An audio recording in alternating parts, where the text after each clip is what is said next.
I'm being joined here by Graham Bundy Jr., Ryan Terefenko, and Seth Tierney. This is What's on Tap. First off, Graham, I'll start with you. Tell me about that win here in Minneapolis for the Denver Outlaws.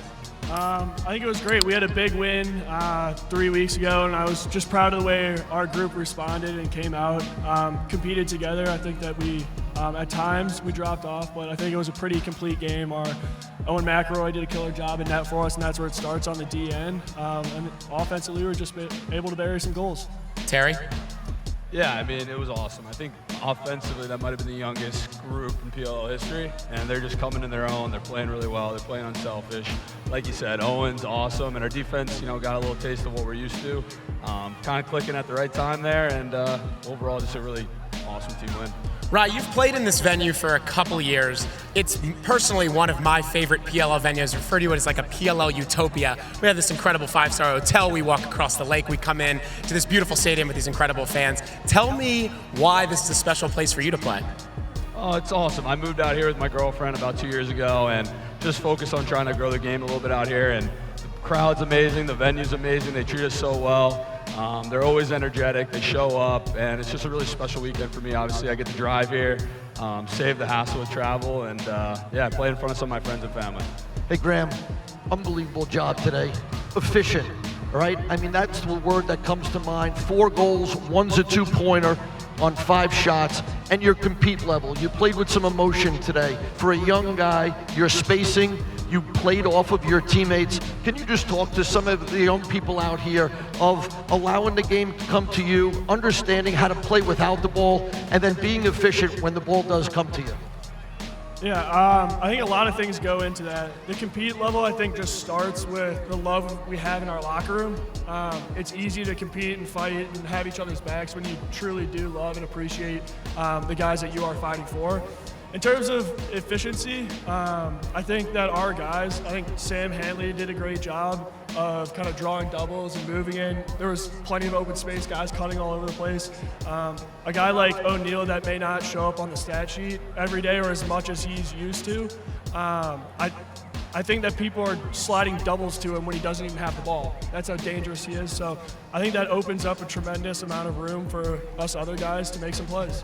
Certainly Sam Hanley, Brendan O'Neal, those guys, like you said, they might not have great stats today, but because of what you did is because of what they did. They're drawing attention, coming out of the box, getting the defense to go on the merry-go-round, and then all of a sudden one more. For a young offense that Terry just mentioned, you guys did a great job.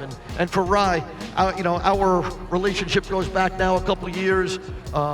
Leaving San Diego with the gold medal together, I know what you're about. And for you to play the way you play here in your hometown now, it's got to be a great feeling. 1 goal, 1 assist. You fought for everything since warm-ups before this game. You were going to fight every official on every call. You were going to get your teammates going on the sidelines. You were just in it everywhere you went. And your compete level sets the tones for guys like Graham. Just speak to it. Speak to what you bring to the table, especially here in front of your home crowd. Yeah, no doubt I was excited to get out here today, obviously, but we got to come out and take advantage of the momentum we had from week 2.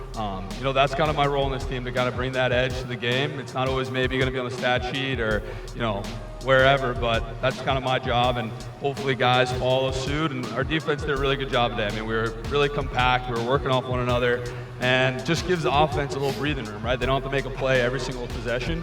They can kind of feel it out and get into their zone. And I think you saw the back and forth today with their offense and defense working off one another, and that's something we're still getting to, but it was really cool to see today. When you guys win a game like this, and you got guys like Graham Bundy and Brendan O'Neal, first-timers out here in every venue as we go here, it's a credit to the upper guys, the older guys, the upperclassmen on this team that are making them feel comfortable. And again, some of these tough clears, we talk about guys that have 4 goals on 5 shots, but sometimes we don't talk about clearing the ball 100% of the time, trapping it and getting it back to the goalie. You've got invisible stats today that helped your team to this victory, and I think that you need to know about that, because sometimes when you're watching it, those stats could be invisible. For those little guys out there and little girls out there, if you go home and you watch this game and you focus on some of those things, I think you'll be awfully proud of your performance. I haven't asked you this question yet, Graham, but you scoring your first goal around the world, what the hell's going through your head in Charlotte? I've been meaning to ask you that. Yeah, I think the way that this league is designed, the short shot clock, you guys are forced to make plays, and there's incredible plays up and down the field.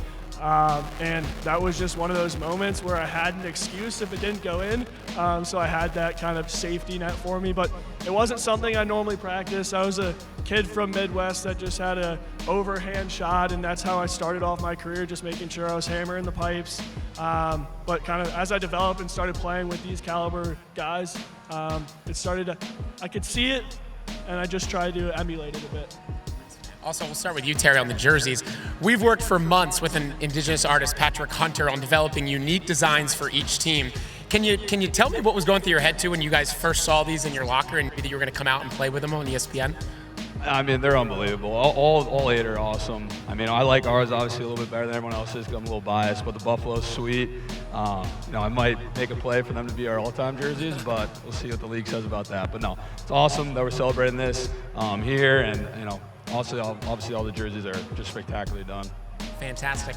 Before we ask you, Graham, what we're going to cheers to, I just wanted to give a cheers to everyone here in Minneapolis. You guys have been a fantastic sight for us. We appreciate you. And, man, what an incredible atmosphere out here today. So cheers to you all, Minnie. Yeah, and cheers to Indigenous Weekend, and cheers to Minneapolis.